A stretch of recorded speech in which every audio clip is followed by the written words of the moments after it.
The 7th of October was a date, that they still have not been able to, and there's an investigation going on, and I've already heard from some of the soldiers that were told to stand down and the exact hours. So something bad happened, and it was an inside thing. I have personally walked that border. I have been down at those areas, and I know the details of how the Israelis, one of the most secure borders in the world, how they do their operations. So I know that. So something broke down, and it wasn't because of mistakes. Today, former US National Security Advisor Mike Flynn stunned Steve Bannon with the statement that you just heard him make in regard to October 7th, the day that Hamas committed atrocities against the Israeli people, giving the Israeli government the excuse that it's always wanted to essentially brutalize, terrorize the Palestinian people in Gaza. They also did so in the West Bank, even though the West Bank has nothing to do with October 7th. And now they're going to annex the West Bank and the Gaza Strip. Now, reporting from The Dissident, by the way, also sheds light on some new testimony from an IDF soldier who suggests that Israel may have intentionally allowed the October 7th attack to happen. This is an IDF soldier. This is reported by Israel's Channel 7 News and The Dissident.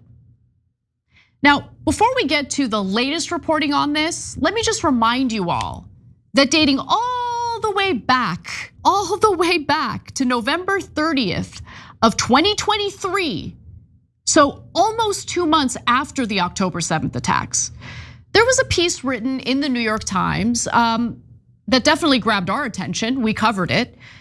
The piece was titled, "Israel Knew Hamas's Attack Plan More Than a Year Ago." Again, this was published in 2023, meaning they knew a year prior to the actual attack. A blueprint reviewed by the Times laid out the attack in detail. Israeli officials dismissed it as aspirational and ignored specific warnings. Now, this would also be a good time to remind you all that Benjamin Netanyahu, the current prime minister of Israel, is the one who facilitated the funding of Hamas. That can't be repeated enough, but somehow it never gets talked about in the US media. Now, back to that New York Times piece, it indicated that Israeli officials had obtained the detailed Hamas battle plan for October 7th, a year prior to the attack happening. The translated document, which was reviewed by the New York Times, did not set a date for the attack, but described a methodical assault designed to overwhelm the fortifications around the Gaza Strip, take over Israeli cities, and storm key military bases, including a division headquarters. Hamas followed the blueprint with shocking precision. The document called for a barrage of rockets at the outset of the attack, drones to knock out these security cameras, and automated machine guns along the border, and gunmen to pour into Israel en masse in paragliders, on motorcycles, and on foot, all of which happened on October 7th. Again, the blueprint was discovered and was available for the Israeli authorities to view and to prepare for, but they didn't. More. The document circulated widely among Israeli military and intelligence leaders, but experts determined that an attack on that scale and ambition was beyond Hamas's capabilities, according to documents and officials. Now, at the time that we covered this reporting from the Times and this huge bombshell report, really, it hadn't occurred to me at that moment that we're talking about Israel here. The perpetual victims, the most neurotic and paranoid people on the planet. They think everyone hates them. They think everyone's a terrorist. So you're telling me that the Israeli government and military had the blueprint for Hamas's October 7th attack a year in advance and didn't do anything to prepare for it? Really? Really? Interesting. Okay. And then in a story that was reported by Israeli paper Haaretz in June of 2024, meaning last year, there was another piece of evidence that Israel knew about the attack before it happened. Report, new evidence reveals IDF had detailed prior knowledge of Hamas plan to raid Israel. A never-before-seen IDF document surfaces startling new details of Hamas's operational plans to invade Israel. The report outlines Hamas orders to take between 200 and 250 Israeli hostages. Okay. Wow. So weeks prior to the attack, the IDF had access to additional evidence that Hamas was planning this attack. Okay, so the report on this new document that the IDF obtained said the following. So this newly surfaced document reveals that Israeli Defense Forces and Israeli intelligence systems had detailed knowledge of Hamas's plan to raid Israel, including the number of hostages to be taken and specific instructions for their treatment while in captivity. The document, which is based on information from military intelligence's 8200 unit, began circulating on September 19th, less than 3 weeks before the October 7th massacre. Its contents were brought to the attention of at least some senior intelligence officials, but apparently ignored. Why were they ignored? Why were they ignored? Is anyone asking these questions? Seriously, I am curious why all of these powerful people in the Israeli military and the Israeli government had all these warnings, had the battle plan a year in advance, had another document detailing what was gonna happen weeks in advance, and they didn't prepare for it? That's strange, isn't it? Okay, well, there's more, all right? So the raid targets described in the document, which include IDF command and control headquarters, base synagogues, squadron headquarters, communications headquarters, and soldiers' quarters, closely mirrored the locations hit by Hamas forces during the early morning hours of October 7th. And again, that document detailed how many hostages Hamas was planning to take, to kidnap, to hold in captivity in the Gaza Strip, between 200 to 250 hostages, and that was the number that they eventually kidnapped. So now we have this damning testimony from an IDF soldier who was on duty on October 7th. And this testimony is reported on in Channel 7 in Israel. So Israeli media to some extent is covering this. No one in the US seems to have any interest in covering it. The Dissident has reported on it, but that hasn't gotten much attention. This was reported days ago. Luckily, I found this report and felt that it was important to share with you all. So Shalom Shidrit, who is a Golani fighter who took part in the battles on October 7th, suggests that Israel intentionally allowed the attack to happen. Well, that's a big accusation.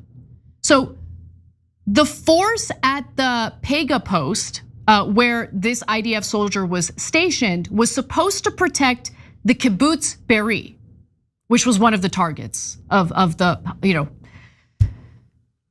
Hamas terrorists who showed up and killed innocent people. Reporting on the testimony, Israel's Channel 7 reported that at 5:20 a.m. on October 7th, this IDF soldier said, "We were playing on the phone and suddenly a strange message came up from my deputy commander." And what he says on the radio is something like this, quote, "I don't know why, but an order was given that there would be no patrols in the Gaza fence until 9 a.m. Okay, it gets even stranger. He says, and sure enough, this is a direct quote from the IDF soldier, and he's sharing his identity. There's his name right there. And sure enough, an hour later at 6:30, suddenly sirens.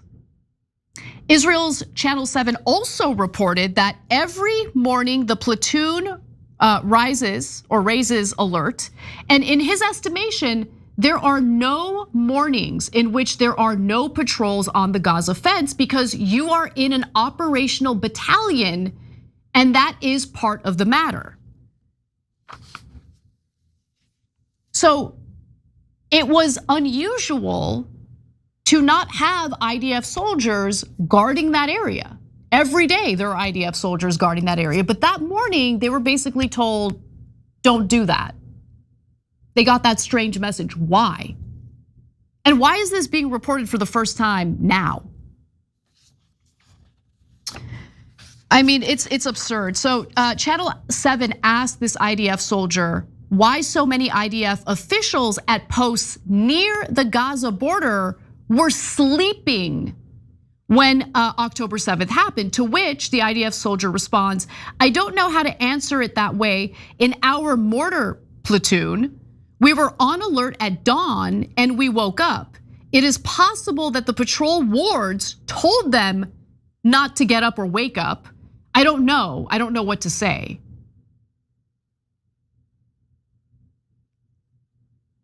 He also addressed the intel that was ignored, saying that it's not a failure on the part of the fighters on the ground, but on the part of the high levels in the army, of people who went down to Eilat, even though we informed them a week in advance that there was intelligence information.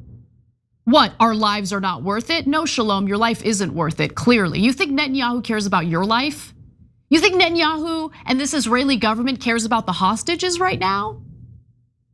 You think the aerial bombardments, the 3-month blockade on humanitarian aid wasn't going to impact the hostages that the Israeli government is pretending to care about? They knew, they don't care. How many of those hostages were actually killed by Israel's military activity? We know at least 3 of them were shot to death by IDF soldiers. You think your government cares about you? How many IDF soldiers have died in this genocide that they're carrying out? Based on an attack that happened that could have been prevented, but for some reason, it seems like the Israeli government didn't want to prevent those atrocities from being committed in Israel. Seems like they saw a possible benefit, a political benefit to these atrocities being committed against the Israeli people. But hey, at least Shalom's asking the right questions. Maybe dig a little deeper, get to know your government, get to know what it's really about and what their real goals are. Also worth emphasizing that Jeremy Scahill's reporting about what Netanyahu was up to weeks prior to the October 7th attack might shed some light on what the reality is of this entire situation. Just 2 weeks before the October 7th attacks, the Israeli leader delivered a speech at the UN General Assembly in New York, brandishing a map of what he promised could be the new Middle East. It depicted a state of Israel that stretched continuously from the Jordan River to the Mediterranean Sea. Gaza and the West Bank, as Palestinian lands, were erased. He was just giving us a little sneak peek, a little preview at what was to come. Who cares if innocent Israeli civilians die in the process? Who cares if IDF soldiers are forced to go carry out a genocide and slaughter countless women, children, elderly people, non-combatants? Hey, we get to have our land, the Greater Israel Project. That's what matters the most. You think they care about the hostages? Netanyahu has demonstrated over and over again that he cares about nothing but himself and conquest. And unfortunately, he is getting what he wants because our government and our government officials, including our president, don't serve us, the American people. They don't do what's right on behalf of the international community. They serve Netanyahu and the Israeli government like the dogs that they are. It's time to ask some serious questions. For the Israeli people, why is your prime minister, or why did your prime minister facilitate the funding of Hamas? Why are you allowing him to remain in power? And do you really think he cares about the hostages? Because his actions prove otherwise. Every time you ring the bell below, an angel gets his wings. Totally not true, but it does keep you updated on our live shows.